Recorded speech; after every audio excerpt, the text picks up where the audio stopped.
Hello all and welcome to shortcut Guru. ఈ వీడియోలో నేను మీకు ఫర్ లూప్ గురించి చెప్పబోతున్నా. సో వీడియో స్టార్ట్ చేసే ముందు ఒక చిన్న విషయం. Thank you so much all. చిన్నది కాదు, యాక్చువల్గా చాలా పెద్ద విషయం ఇది. ఎందుకు థ్యాంక్స్ చెప్తున్నానంటే మే 22కి మన ఛానల్ స్టార్ట్ చేసి ఎగ్జాక్ట్గా 1 year కంప్లీట్ అయింది. 2021 మే 22 ఛానల్ స్టార్ట్ చేశా. సో ఈ 1 yearలో నేను కొంత కంటెంట్ అయితే చేశాను. దానికి మీ నుంచి నాకు చాలా మంచి రెస్పాన్స్ వచ్చింది. అండ్ మీ సపోర్ట్ ఇలాగే కంటిన్యూ చేస్తే ఈ ఛానల్ని ఇంకా కొంచెం మనం గ్రో చేద్దాం. అండ్ మీకు నాలెడ్జ్ని నేను షేర్ చేస్తూనే ఉంటా. ఓకే, సో లూప్స్ చూద్దాం అన్నమాట. సో ఫస్ట్ ఫర్ లూప్ చూసే ముందు ఫస్ట్ లూప్ అంటే ఏంటో ఫస్ట్ మనం తెలుసుకుందాం. లూప్ అంటే ఏంటి? లూప్ అంటే ఒక ప్రాసెస్ని లేదా ఒక సెట్ ఆఫ్ స్టేట్మెంట్స్ని లేదా కొంత పనిని, ఏదైనా సరే ఒక పనిని మళ్ళీ మళ్ళీ మళ్ళీ మళ్ళీ మళ్ళీ మళ్ళీ రిపీట్ చేయడం. అంటే ఒకే ప్రాసెస్ని ఇటరేట్ చేయడం, రిపీట్ చేయడాన్నే మనం లూప్ అంటాం అనమాట. సో లూప్ అంటే ఏంటో అర్థం. అంటే ఫర్ ఎగ్జాంపుల్ మనం సాంగ్స్ వింటాం. మనకి ఏదైనా ఒక సాంగ్ బాగా నచ్చితే లూప్లో తిరుగుతోందిరా ఈ సాంగ్ అంటాం. అంటే లూప్లో అంటే అదే పని, అదే సాంగ్ని మనం రిపీటెడ్గా వింటున్నాం. రిపీటెడ్గా చేసే పని మనం లూప్ అంటాం. సో మన ప్రోగ్రామింగ్లో కొన్ని పనులు ఒక్కొక్కసారి 10 సార్లు రాసుకోకుండా కొన్ని సెట్ ఆఫ్ స్టేట్మెంట్స్ని రిపీట్ చేసుకోవాల్సి వస్తుంది అనమాట. సో దానికోసం లూపింగ్ అనే ఈ కాన్సెప్ట్ మనకి బాగా హెల్ప్ అవుతుంది. సో లూపింగ్కి వచ్చేసరికి ఫర్ లూప్ గురించి నేను మీకు చెప్తా అన్న. సో ఫర్ లూప్కి సింటాక్స్ ఎలా ఉంటుంది, ఫర్ లూప్ అసలు ఎలా యూజ్ చేస్తాము, దాని గురించి ఎగ్జాంపుల్స్ అవన్నీ నేను మీకు ఇప్పుడు కవర్ చేస్తాను అనమాట. సో లూప్ అంటే ఏంటో అర్థమైంది కదా, ఒకే పనిని రిపీట్ చేయడం అనమాట. కానీ ఎప్పటిదాకా రిపీట్ చేయాలి? సో రిపీట్ చేయడం అంటే జీవితాంతం రిపీట్ చేయకూడదు కదా. సో ఏదో ఒక పాయింట్ దగ్గర ఆ లూప్ అనేది మనం స్టాప్ చేయాలి. అంటే ఏదో ఒక కండిషన్ పెట్టుకోవాలి. ఆ కండిషన్ సాటిస్ఫై అయ్యేదాకా ఆ వర్క్ అనేది రిపీట్ అవుతూ ఉండాలి. సో మనకి కండిషన్ అనేది ఉండాలన్నమాట. సో రాస్తున్నా చూడండి. సో ఈ కండిషన్ అనేది ఎప్పుడైతే సాటిస్ఫై అవుతుందో మనకి లూప్ అనేది ఆగిపోవాలి. అంటే ఇది ఎండ్ పాయింట్ అనమాట. కండిషన్ అనేది మనకి లూప్స్లో ఎండ్ పాయింట్. ఎప్పుడైనా సరే మనం ఒక ప్రాసెస్ని ఎండ్ చేస్తున్నాము అంటే ఆపేస్తున్నాము, దాన్ని అక్కడతో క్లోజ్ చేస్తున్నాము అంటే దానికి స్టార్టింగ్ పాయింట్ అనేది కూడా ఏదో ఒకటి ఉండాలి కదా. సో ఎక్కడైనా స్టార్ట్ అయితేనే ఏదైనా ఎక్కడైనా ఎండ్ అవ్వగలదు. స్టార్టింగే లేనప్పుడు ఎండింగ్ అవ్వదు. సో మనం కండిషన్ ఇస్తున్నాము అంటే అసలు ఫస్ట్ దాన్ని ఎక్కడైనా మనం స్టార్ట్ చేయాలి.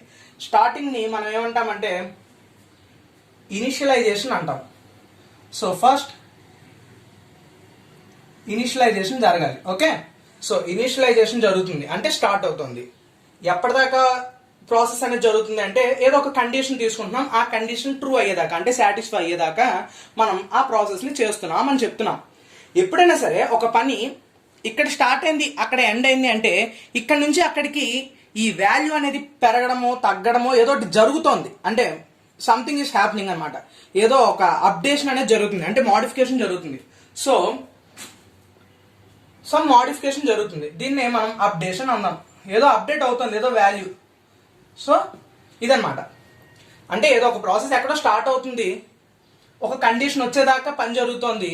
ఆ కండిషన్ ఈ స్టార్టింగ్ పాయింట్ నుంచి కండిషన్ దాకా అప్డేట్ అవుతుంది అనమాట value. Okay, so for loop syntax ఇదే. ఫర్ లూప్కి సింటాక్స్ ఇదే అనమాట. ఫర్ లూప్ రాయాలంటే ఫర్ అనేది ఒక కీవర్డ్ మనకి. సో స్మాల్ లెటర్స్లో ఉంటుంది. ఫర్ బ్రాకెట్ ఓపెన్ చేస్తాం.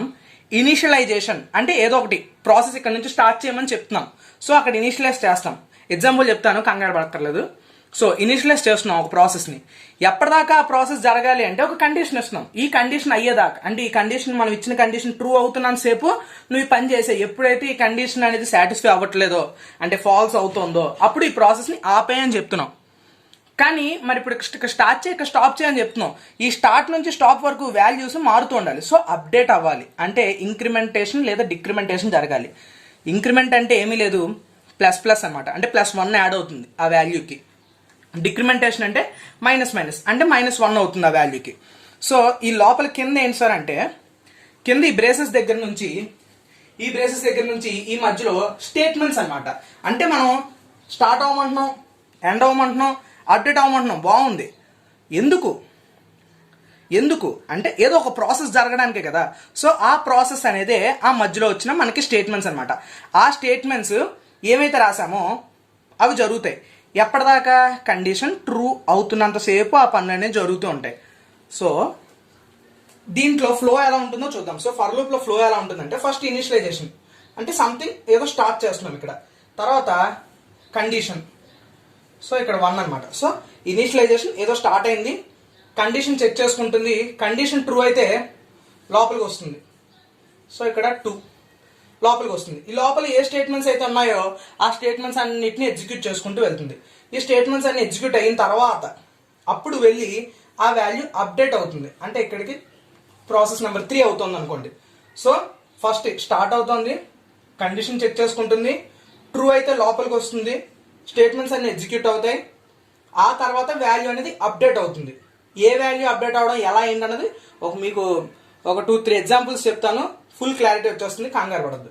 సో అప్డేట్ అవుతుంది, అప్డేట్ అయిన తర్వాత అప్పుడు మళ్ళీ కండిషన్ చెక్ చేస్తుంది అంటే 4th స్టెప్. సో కండిషన్ కనుక ట్రూ అయితే, కండిషన్ కనుక మళ్ళీ ట్రూ అయితే మళ్ళీ స్టేట్మెంట్స్ ఎగ్జిక్యూట్ అవుతాయి, మళ్ళీ అప్డేట్ అవుతుంది, మళ్ళీ కండిషన్ చెక్ చేస్తుంది, ట్రూ అయితే లోపలికి వస్తుంది, చెక్ చేస్తుంది.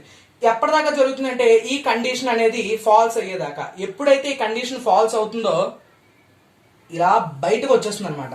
ఓకే, సో కంప్లీట్ గా ఈ ఇదంతా ఫర్ లూప్ అనమాట. సో ఫర్ లూప్ లోపల మనం ఈ కండిషన్స్ అనేవి ట్రూ అయ్యేదాకా ఈ బ్రాకెట్స్ మధ్యలో ఉన్న వర్క్ అంతా చేయమంటున్నాం. ఎప్పుడైతే ఆ కండిషన్ ఫాల్స్ అవుతుందో బ్రాకెట్స్ నుంచి కంప్లీట్ గా బయటకు వచ్చేస్తుంది. ఆ తర్వాత ఏం చేయమని ఉంటుందో ప్రోగ్రామ్ లో అది జరుగుతుంది అనమాట. సో ఇక్కడ మనం చూసుకుంటే లూప్ అనేది ఎక్కడ తిరుగుతుందంటే ఓన్లీ ఇక్కడే. అంటే కండిషన్ ట్రూ అవగానే స్టేట్మెంట్స్ ఎగ్జిక్యూట్ అవడం, అప్డేట్ అవడం, మళ్ళీ కండిషన్ చెక్ చేయడం, మళ్ళీ స్టేట్మెంట్స్ ఎగ్జిక్యూట్ అవడం, అప్డేట్ అవడం, స్టేట్మెంట్ కండిషన్ ఇక్కడ ఇదే అనమాట లూప్. ఇనిషియలైజేషన్ అనేది ఒక్కసారి జరుగుతుంది. సో అంటే ఆ ప్రాసెస్ అనేది ఒక్కసారి స్టార్ట్ అవుతుంది, కండిషన్ చెక్ చేసుకుంటుంది ఎండ్ అయ్యేదాకా. సో కండిషన్ ఫాల్స్ అయ్యేదాకా కండిషన్ చెక్ చేస్తుంది. సో ఎగ్జాంపుల్ ప్రోగ్రామ్స్ చెప్తాను, మీకు ఫుల్ క్లారిటీ వచ్చేస్తుంది. ఎగ్జాంపుల్ ప్రోగ్రామ్ చూద్దాం. సో ఇది ఎగ్జాంపుల్ ప్రోగ్రామ్ చూడండి. ఈ ఎగ్జాంపుల్ ప్రోగ్రామ్ ఏంటంటే first 10 natural numbers, right a program to print first 10 natural numbers అనమాట. అంటే న్యాచురల్ నెంబర్స్ అనేవి 1 నుంచి స్టార్ట్ అవుతాయి మనకు తెలుసు. ఫస్ట్ 10 అంటే 1 2 3 4 5 6 7 8 9 10 10 దాకా 1 to 10 దాకా నెంబర్స్ మనకి ప్రింట్ అవ్వాలి. ప్రింట్ అవ్వాలంటే 1 2 3 4 5 6 7 8 9 10 వరకు అయితే మనం టైప్ చేసేస్తాం, ప్రింట్ ఎఫ్ లో రాసేసుకుంటాం, అయిపోతుంది, బాగానే ఉంది. 10 కాదు, ఒక 100 అడిగాడు, ఒక 1000 అడిగాడు, ఒక 5000 numbers, first 5000 natural numbers print చేయమని అడిగారు అనుకోండి. అప్పుడు ఏం చేస్తాం, కూర్చుని 1 to 5000 మనం టైప్ చేయగలదు. మనం టైప్ చేస్తూ కూర్చుంటే ఇంకెందుకు మనం అసలు మనకి సిస్టమ్తో పనేముంది.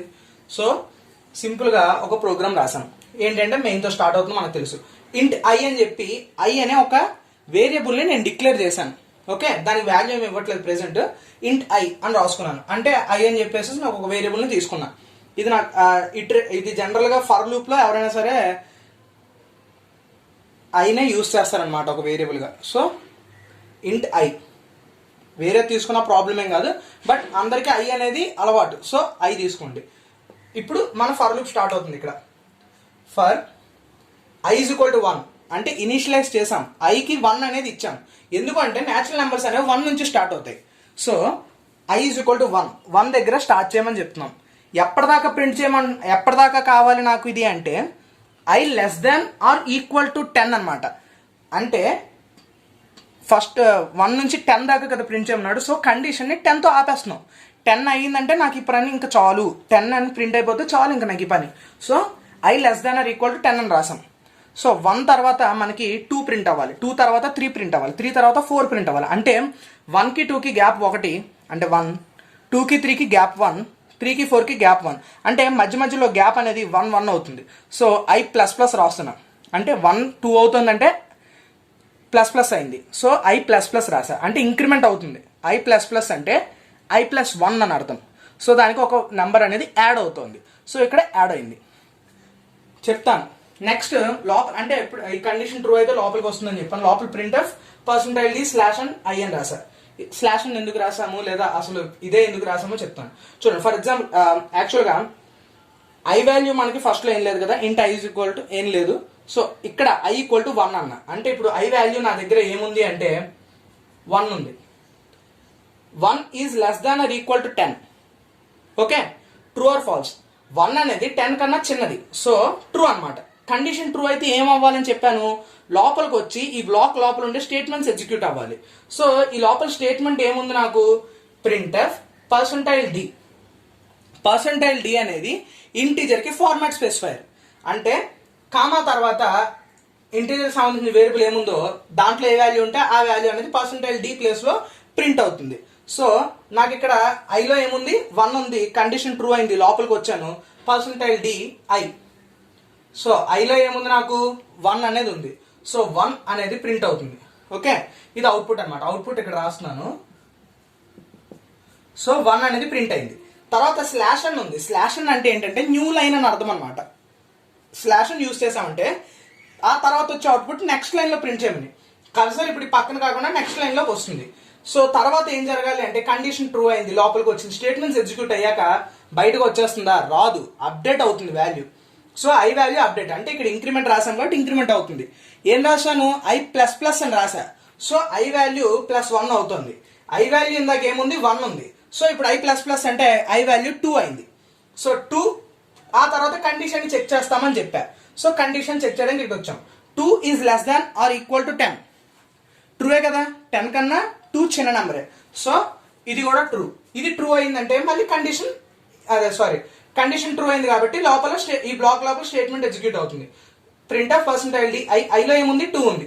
సో 2 అనేది ప్రింట్ అవుతుంది. స్లాష్ కాబట్టి నెక్స్ట్ లైన్లో తర్వాత నెంబర్ ప్రింట్ అవుతుంది. ఓకే, సో ఇలాగే 3కి అవుతుంది. అంటే కండిషన్ ట్రూ అయిన తర్వాత ఈ ఎగ్జిక్యూట్ అయిపోయిన తర్వాత వెళ్ళి మళ్ళీ అప్డేట్ అవుతుంది. సో ఐ వాల్యూ ఇప్పుడు 3 ≤ 10. సో ఇలా 3 అవుతుంది, 4 అవుతుంది, 5 అవుతుంది, 6 అవుతుంది, అన్నీ అయిపోతాయి. 10 కూడా ప్రింట్ అయిపోతుంది. సో ఎలా అంటే 9 వరకు ప్రింట్ అయిన తర్వాత i++ అయిన తర్వాత ఇప్పుడు ఐ వాల్యూ 10 ≤ 10 అన్నాం. అంటే 10 = 10 అయినా కూడా నాకు ఓకే, ఎందుకంటే నాకు 10 వరకు ప్రింట్ అవ్వాలని మనం చెప్తున్నాం. సో 10 = 10 ట్రూ కాబట్టి లోపలికి వస్తుంది, స్టేట్మెంట్స్ అనేవి ఎగ్జిక్యూట్ అవుతాయి. స్టేట్మెంట్స్ లేవు ఇక్కడ, యాక్చువల్గా ఒక స్టేట్మెంటే రాశాను.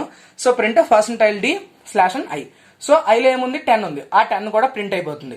ఇప్పుడు తర్వాత ఏం జరుగుతుందంటే ఇలా పైకి వచ్చి 10 ప్రింట్ అయిపోయిన తర్వాత ఇంక్రిమెంట్ అవుతుంది. ఇప్పుడు ఐ వాల్యూ మనకి 11 ఉంది.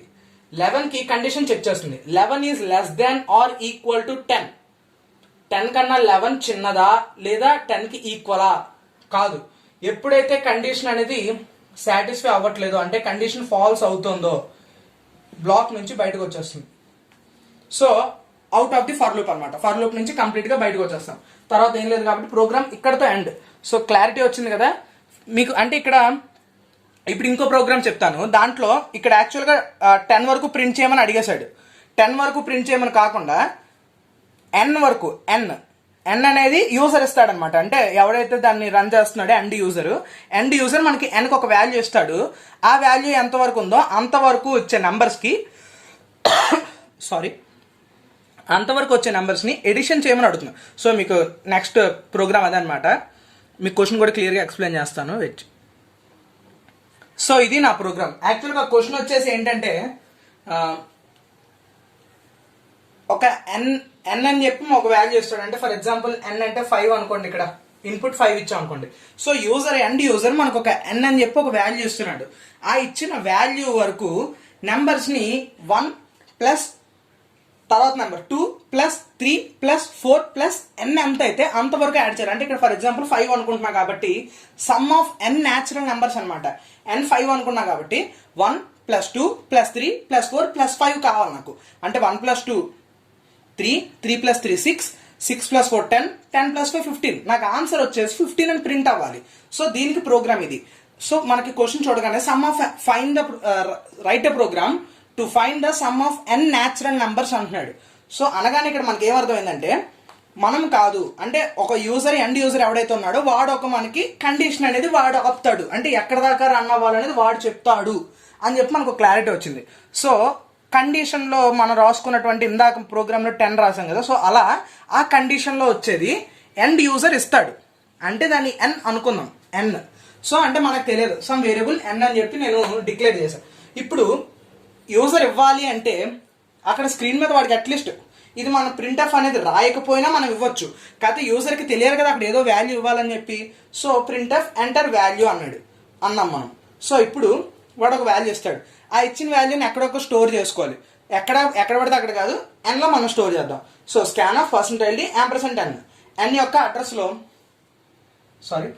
ఎన్ యొక్క అడ్రస్లో ఆ వాల్యూ అనేది వెళ్ళి స్టోర్ అవుతుంది. ఇప్పుడు మన లూప్ స్టార్ట్ అవుతుంది అనమాట. For i is equal to 1 నుంచే మనకు స్టార్ట్ అవ్వాలి. సో 1 i లెస్ అంటే కండిషన్ మనం n ఎంత అయితే అంతవరకు మనం యాడ్ చేయమని అడుగుతున్నాం కాబట్టి i less than or equal to n రాసాం. లోపల some equal to sum plus i అని ఎందుకు రాశారు, సమ్ ఈక్వల్ టు పైన 0 ఎందుకు రాశారు, ఈ డౌట్ రావచ్చు ఫస్ట్ టైం మీరు ఈ ప్రోగ్రామ్ చూస్తే. So some equal to sum plus i అని ఎందుకు రాశాను అంటే, యాక్చువల్గా సమ్లో నేను ఫస్ట్ 0 పెడుతున్నా. ఎందుకు 0 ఎందుకు పెడుతున్నారు సార్, జస్ట్ సమ్ అని రాస్తే సరిపోతుంది కదా, ఐకి 0 తీసుకోలేదు, ఎన్కి తీసుకోలేదు, ఓన్లీ సమ్కి మాత్రమే 0 అని ఎందుకు రాస్తున్నారు అంటే, సమ్లో 0 ఎందుకు స్టోర్ చేశానంటే యాక్చువల్గా ఇవి లోకల్ వేరియబుల్స్ అనమాట. మనకి ఈ సమ్ అనేది ఎన్ అనేది ఐ అనేది మనం డిక్లేర్ చేసుకున్న యూజర్ డిఫైన్డ్ వేరియబుల్స్. సో ఈ వేరియబుల్స్లో మనం ఏదో ఒక వాల్యూ స్టోర్ చేయకపోతే అందులో ఆల్రెడీ ఏదో ఒక గార్బేజ్ వాల్యూ అనేది ఉంటుంది. సో సంథింగ్ ఏదో ఉంటుంది, సమ్ 0.58666783 ఏవో వాల్యూ ఉంటుంది. సో ఎప్పుడైతే మనం ఇక్కడ డైరెక్ట్గా some equal to sum plus I అని ఫస్ట్ స్టెప్ రాసేస్తున్నా అంటే ఐని తీసుకెళ్ళి సమ్లో యాడ్ చేయమని అడుగుతున్నా, అంతేనా. ఇక్కడ ఈ ఐని ఈ సమ్లో యాడ్ చేయమని చెప్తున్నా అంటే ఈ సమ్లో ఆల్రెడీ ఏదైనా గ్యార్బేజ్ వాల్యూ ఉందనుకోండి, ఆ వాల్యూకి ఐ అనేది యాడ్ అయిపోతుంది. సో అవ్వకుండా ఉండాలి కాబట్టి 0 అని తీసుకుంటున్నా. ఇక్కడ ప్రోగ్రామ్ ఎగ్జిక్యూషన్ ఫ్లో ఎలా ఉందో చూద్దాం. సో ఫర్ స్టార్టింగ్ ఇంట్ n అని చెప్పి ఒక వేరియబుల్ డిక్లేర్ అయింది, అందులో సమ్ వాల్యూ ఎంటర్ వాల్యూ అన్నాము, ఆ వాల్యూ 5 ఇచ్చాము అనుకోండి, సింపుల్గా ఉంటుంది కాబట్టి 5 తీసుకుంటున్నాం అంతే. సో 5 ఇచ్చాము అనుకోండి. ఇప్పుడు for i is equal to 1, i 1 నుంచి స్టార్ట్ అయింది, ఇనిషియలైజ్ అయింది. సో ఐలో ఏముంది 1 ఉంది, 1 less than or equal to n, nలో ఏముంది 5 ఉంది. So 1 is less than or equal to 5, 5 కన్నా 1 చిన్నది. So true. ఎప్పుడైతే కండిషన్ ట్రూ అయిందో లోపల స్టేట్మెంట్స్ ఎగ్జిక్యూట్ అవుతాయి. లోపల స్టేట్మెంట్ ఏంటి, some equal to sum plus I. ఇక్కడ ఎప్పుడు కూడా ఇలా ఉన్నప్పుడు రైట్ సైడ్ ఫస్ట్ ఆపరేషన్ జరిగి అది లెఫ్ట్ సైడ్ కి అసైన్ అవుతుంది. So right side some plus I అని ఉంది, సమ్ లో ఏముంది 0 ఉంది, 0 ప్లస్ ఐలో ఏముంది 1 ఉంది. సో 0 ప్లస్ 1 1, ఆ 1 అనేది సమ్ లో స్టోర్ అవుతుంది. సో సమ్ లో వాల్యూ ఫస్ట్ 0 ఉంది, ఐలో 1 ఉంది, ఆ 1 వచ్చి 0కి యాడ్ అయితే సమ్ వాల్యూ ఇప్పుడు 1 అయిందనమాట. ఓకే, సమ్ వాల్యూ 1 ఎగ్జిక్యూట్ అయిపోయిన తర్వాత ఈ బయటికి రాదు, ఎందుకంటే ఫర్ లూప్ ఇక్కడ దాకే అప్డేట్ అవ్వాలి. I plus plus i value ఇప్పటిదాకా 1 ఉంది, ఇప్పుడు 2 అవుతుంది. 2 is less than or equal to n, 2 అనేది n కన్నా చిన్నది. కండిషన్ ట్రూ అయితే some equal to sum plus I అంటే 1 ప్లస్ ఐలో ఏముంది 2 ఉంది, సమ్లో ఆల్రెడీ 1 ఉంది. So 1 plus 2 3. ఇప్పుడు ఈ సమ్లో వాల్యూ 1 కాస్త 3గా అప్డేట్ అయిపోయింది. సో నెక్స్ట్ మళ్ళీ ఇంక్రిమెంట్ అవుతుంది. సో ఇప్పుడు ఐ వాల్యూ మనకి 3 is less than or equal to n, true. Sum equal to sum plus i, 3 plus ఐలో ఏముంది 3 ఉంది, 3 ప్లస్ 3 6. ఇప్పుడు i plus plus i value ఇందాక దాకా 3 ఉంది, ఇప్పుడు 4గా మారుతుంది. So 4 is less than or equal to 5, true కాబట్టి sum equal to sum plus i. సమ్లో ఏముంది 6 ఉంది, 6 ప్లస్ ఐలో ఏముంది 4 ఉంది, 6 ప్లస్ 4 10. సమ్లో ఇప్పుడు వాల్యూ మనకి 10గా అప్డేట్ అయింది. ఓకే, ఇప్పుడు మళ్ళీ ఇంక్రిమెంట్ అనమాట. ఐ ప్లస్ ప్లస్ ఐలో ఏముంది ఇందాక దాకా 4 ఉంది, ఇప్పుడు ఐ ప్లస్ ప్లస్ చేస్తే ఐ వాల్యూ 5 అయింది. So 5 is less than or equal to 5 less than or equal to 5. So ఈ కండిషన్ కూడా ట్రూ. ఈ కండిషన్ ట్రూ అయింది కాబట్టి sum equal to sum plus i. సమ్లో ఏముంది 10 ఉంది, ఐలో ఏముంది 5 ఉంది, 10 ప్లస్ 5 15. సో సమ్ వాల్యూ 15గా అప్డేట్ అయింది. సో ఇప్పుడు మళ్ళీ ఇంక్రిమెంట్ అవుతుంది. ఇప్పుడు ఐ వాల్యూ 6 అయింది, 6 is less than or equal to 5. 6 5 కన్నా చిన్నదా, కాదు. పోనీ 5కి ఈక్వలా, కాదు. మరి ఇంకెందుకు, లూప్ నుంచి బయటకు వచ్చే అంతే. సో కండిషన్ ఫాల్స్ అయితే లూప్ నుంచి బయటకు వచ్చేస్తుంది. ప్రింట్ఎఫ్ పర్సెంటైల్ డి సమ్ ఏంటి అంటే ఇక్కడ సమ్లో ఏముందో వాల్యూ, ఆ వాల్యూని ప్రింట్ చేయమని అడుగుతున్నాం సింపుల్గా. సమ్లో ఏం మిగిలింది 15 మిగిలింది. సో 15 అనేది అవుట్పుట్ వచ్చేస్తుంది, సింపుల్ అంతే. ఇక్కడ 5 కాబట్టి మనం సింపుల్గా యాడ్ చేసుకుంటున్నాం. వాడే 50 100 ఇచ్చాడు అనుకోండి, ప్రోగ్రామ్ రన్ చేసుకుంటే ఈజీగా అవుట్పుట్ వచ్చేస్తుంది. So some of n natural నెంబర్స్కి ప్రోగ్రామ్ ఇదనమాట. సో n అనేది యూజర్ ఇచ్చే ఇన్పుట్. క్లియర్గా అర్థమైంది కదా. ఇంకో ప్రోగ్రామ్ చూద్దాం. సో గైస్, వీడియో లెందీ అయిపోవడం వల్ల ఇక్కడతో క్లోజ్ చేస్తున్నాను ఈ వీడియోని. నెక్స్ట్ పార్ట్లో మీకు ఫర్ లూప్ యూస్ చేసుకుని ఇంకా టేబుల్స్ ఎలా ప్రింట్ చేయాలి ఇవన్నీ చెప్తాను అనమాట. అండ్ అలాగే ప్యాటర్న్స్ ఎలా ప్రింట్ చేయాలో కొన్ని సిరీస్ ఆఫ్ వీడియోస్లో డిఫరెంట్ టైప్ ఆఫ్ ప్యాటర్న్స్ అనమాట, రకరకాల ప్యాటర్న్స్ని మనం ఎలా ప్రింట్ చేయాలి ఏంటి అవన్నీ మీకు ఫర్దర్ వీడియోస్లో చెప్తాను. Thank you so much one and all again. So that's all for this video. Thank you and జై హింద్. సో వీడియో లాస్ట్లో చెప్తున్నాను, ఎవరైనా స్టార్టింగ్లో చెప్తారో నేను చివరిలో చెప్తున్నాను. మీరు వీడియో ఎండింగ్ దాకా చూసారంటే మీకు పక్కాగా వీడియో నచ్చే ఉంటుంది. సో మీకు నచ్చింది కాబట్టి మీరు ఎండింగ్ దాకా చూస్తున్నారు. సో వీడియో నచ్చితే ఏం చేయాలో తెలుసు కదా, వెంటనే వీడియోని లైక్ చేయండి, మీ ఫ్యామిలీ అండ్ ఫ్రెండ్స్తో షేర్ చేయండి. ఎందుకంటే నాలెడ్జ్ని ఎప్పుడైనా సరే షేర్ చేస్తూ ఉండాలి. Share knowledge and gain knowledge. So వీడియోని షేర్ చేయండి. తర్వాత ఏం చేయాలో మీకు తెలుసు కదా, సబ్స్క్రైబ్ చేసేయండి. సబ్స్క్రైబ్ చేయకుండా పక్కనే గంట సింబల్ వస్తుంది, దాని మీద కూడా క్లిక్ చేయండి. థ్యాంక్ యూ అండ్ జై హింద్. Thank you, bye.